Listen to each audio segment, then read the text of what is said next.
क्यों बुलाया, मुझे क्यों निकाला, ये दूसरा भी चलने वाला है। आप बहुत जल्दी उनको देखेंगे, वो सब्र नहीं कर सकेंगे, इसलिए कि बरादरान यूसुफ वाला सलूक शहबाज ने उनके साथ किया है।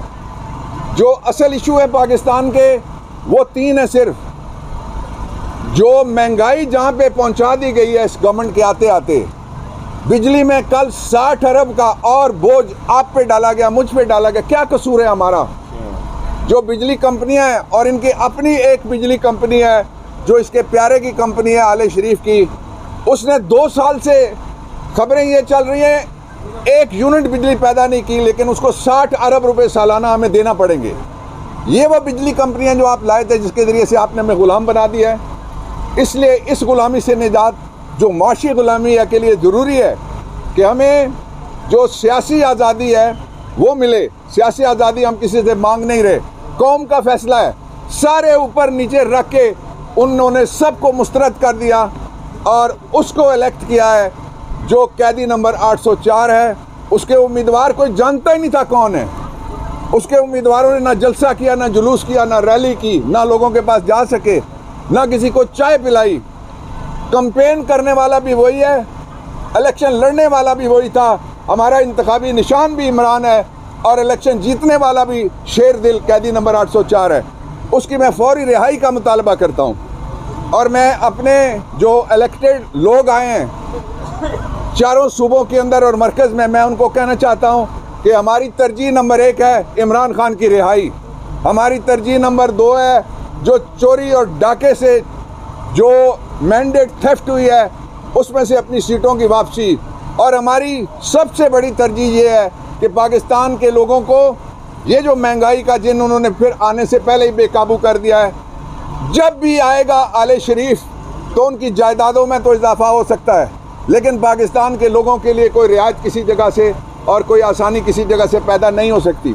2 बातें और बड़ी इम्पॉर्टेंट हैं, वो ये है कि अगर हमारी सीटें कौमी असम्बली में और सूबाई असम्बलियों में हमें दिए बगैर, असम्बली मुकम्मल किए बगैर कोई इलेक्शन कराया गया तो वो इलेक्शन, आप याद रखिएगा, मैं बता रहा हूँ, चैलेंज हो जाना है। अवाम की अदालत में सबसे बड़ा चैलेंज है। और आज तक कल किसी ने मुझे किसी जगह पूछा, सहाफ़ी ने, उन्होंने कहा कि वो अवामी इनकलाब आ गया है लेकिन उसके नताइज, मैंने कहा जब भी अवामी इनकलाब के नताइज पे डाका मारा जाता है तो बहुत गड़बड़ होती है। मैं बात अगली कहना नहीं चाहता, लेकिन मैं ये ज़रूर कहना चाहता हूँ कि जो पाकिस्तान के लोगों का अगर मैंडेट ना माना गया तो उसके बाद का इनकलाब है वो फिर सारे उससे डरेंगे, इसलिए कि वो किसी के काबू में नहीं रहेगा।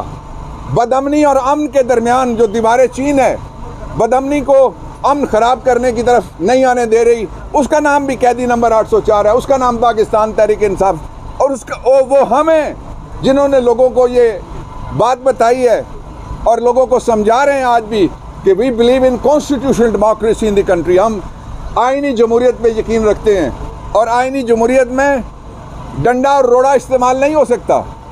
उसमें जो बैलेट की फतह है उसको बुलेट की फतह में तब्दील नहीं किया जा सकता। इसलिए ये ख़तरनाक खेल होगा फेडरेशन के साथ, और ये ख़तरनाक खेल होगा जिसमें से माइनस किया जा रहा है माइनॉरिटीज़ को। अभी मुझे बाहर माइनॉरिटीज़ के भी कुछ लोग मिले हैं, वो इस बात में बड़े परेशान हैं कि हम किसके राब्ता करेंगे, क्यों हमें माइनॉरिटी की सीटों से महरूम किया जा रहा है। मैं मुतालबा करता हूँ पाकिस्तान तहरीक इंसाफ की तरफ से कि हाउसेज़ मुकम्मल किए जाएँ और उसके बाद जो ड्रामा आपने रचाना है उस ड्रामे में भी आपको नाकामी होगी। जब तक इमरान खान जो इस वक्त पाकिस्तान की, मैं फिर मुतालबा करता हूँ, कल भी मैंने कहा था किसी जगह कि इलेक्शन कमीशन फौरी तौर पे कौम को बताए कि किस पार्टी को कितनी वोटें पड़ी हैं। जिसको पूरे पाकिस्तान से 15 सीटें एक्चुअली नहीं मिली, आले शरीफ वो वज़ीर आज़म बनेगा, 54 सीटों वाले के पास प्रेसिडेंट हाउस चला जाएगा, और जिनके पास कुछ भी नहीं है वो सारे इक़्तिदार और इख्तियार के सोतों पे बैठ जाएंगे। ये पाकिस्तान के अवाम की मैंडेट की नहीं, इज्तिमाई शऊर की तौहीन है। और ये पाकिस्तान की तारीख़ की सबसे बड़ी शरपसंदी है। बाकी शरपसंदी किसी ने किसी जगह नारा मार दिया, वो इतनी ख़तरनाक नहीं होती मुआशरे के लिए और मुल्क के लिए और पाकिस्तान के मुस्तकबिल की, जितनी किसी ने आके किसी जगह छापा मारा, किसी ने आके किसी जगह शबखून मारा और मैंडेट चुरा लिया गया। उसके नताइज हम पहले भुगत चुके हैं, इसलिए उनको दोहराने की ज़रूरत नहीं है। तारीख से सबक सीखना चाहिए।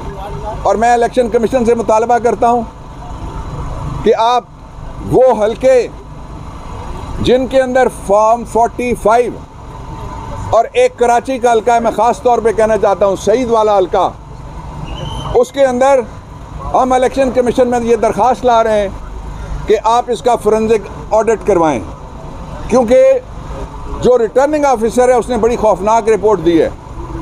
और इसका भी फौरी तौर पे नोटिस ले इलेक्शन कमीशन। जो MKM के एक लीडर साहब ने कहा है कि फ़लाँ की 100% जाली सीटें हैं और फ़लाँ की 60% जाली सीटें हैं, जैलसाजी हुई है, ये PDM के अंदर की आवाज़ है। इसलिए कि 1.5 साल जिस पार्टी ने कहा है वो PDM की हुकूमत में शामिल थी।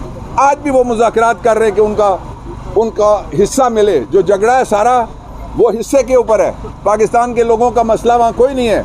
जो कहते थे हम आएंगे, मिसाके मईशत होगा, क्या मिसाके मईशत हो रहा है? ये तुम लो चोरी का माल है और ये मैं लूँ ये भी चोरी का माल है। ये मिसाके मईशत नहीं है। मिसाके मईशत ये है कि पाकिस्तान के लोगों का मैंडेट तस्लीम किया जाए। Thank you.